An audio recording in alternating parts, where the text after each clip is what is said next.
The reason top salespeople sound natural isn't because they wing it. It's because they've practiced so much they no longer have to think about what to say.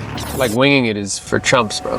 What's your philosophy on practicing scripts? Like every day, write it out a lot? So there's a hierarchy of learning.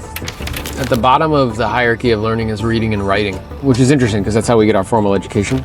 Second highest form of learning is simulation, which is where you pretend to do the real thing. So doctors simulate on cadavers, pilots simulate in a device actually called a simulator before we let them on a real plane with people. And then the highest form of learning is doing the real thing.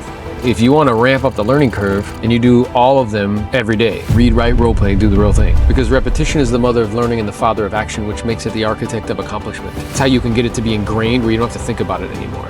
That's why when you hear me and Jose, I'm like, I don't have to think about what to say anymore because I've spent a nauseating amount of time practicing it. Now I can focus on you, I can focus on facial expressions, I can focus on your tonality. I already know what you're gonna say before you even say it, you know what I'm saying? Practice role play twice a day, 6 days a week. I did that for 3 years, and I would chant scripts and I would hand write out the listing presentation. But I did that every day, and I would prospect. So your time spent on skill development or scripts is like what, like you're spending like close to 2 to 3 hours? It was like 2 hours probably, every day. But it was a nauseating amount of time, but that's why, bro. You see what I'm saying? Let's say you only practice 30 minutes versus 2 hours, bro. Yeah, and then in a month, a year. Yeah, and then those people doing 30 minutes, they think they're the and I'm like, okay. I'm assuming you're writing out like the old scripts, right? And then how did you develop your kind of flavor? Yeah, that's from doing the real thing. I would just do the real thing and, you know, I would say something. And then be like, oh, that worked. That worked. That was pretty dope. Let me try that again. Let me try that again. And then I also remember because I was role playing with like badass agents. Badasses, you know what I mean? Like people, when I started role playing with Neo, I was doing 50 deals. He was doing 200. Yeah. So I would role play with his own. Yeah, he had his own flavor. So I would role play with people that were playing at really high levels, and I'd learn stuff from them. So it's like a combination of, you know, me coming up with stuff and then taking stuff from other people that I would hear and be like, oh, that was really good. Do you believe each presentation should be like have its own flavor, or should it be like a just like a legitimately canned sort of thing? Like I think it should be structured for sure. Like winging it is for chumps, bro. That's like kind of asking a professional football team, like, do you think you guys should run plays? We do the same thing every time. Because I've been around guys that kind of like they did like this portion. I get it. How many homes do they list? Right.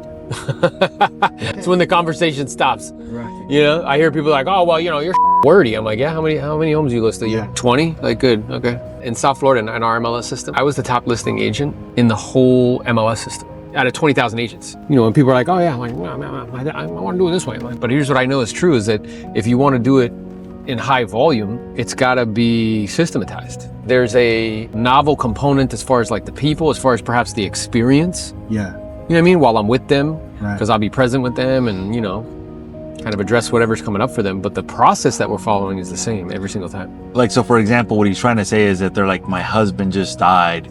He's not gonna say Fantastic. fantastic. Right. I wrote down 3 real important questions. For Right. you. Yeah. Right, but that's how a lot of people do it.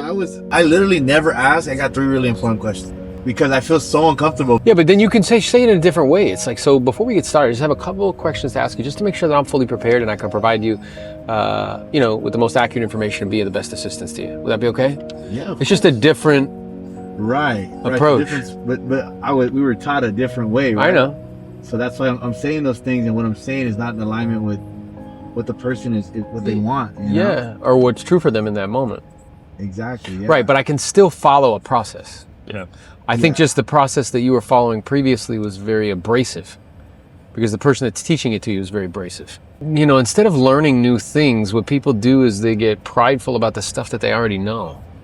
And that's dumb. That's not really an environment for growth. If you want to grow, it's like I'm trying to figure out all different ways to do it. Do you ask like the whole like here's what's gonna happen tonight sort of thing? Yeah, I would just say like that the culmination of our time together, there are a few potential outcomes. The first, which we seem to be moving in that direction, is that you may decide to list a home with me. And again, I'm very excited to have that opportunity. Myself and team and staff, everybody's standing at the ready to go to work for you ASAP.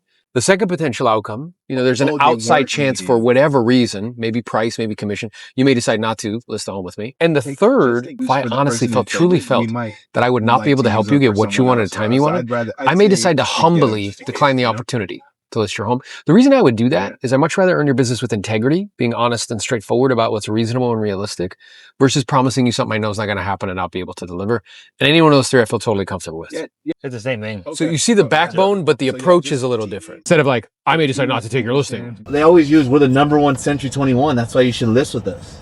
And what the hell does that have to do with what you're gonna do to sell the house? And it was just hard for me to connect like that. So I would just say other things and wasn't getting the results I wanted. My presentation was all over the place. So But were you practicing every day? I was, but I wasn't saying that because I just felt uncomfortable saying like, before we get started, I'd like to take a look around the house.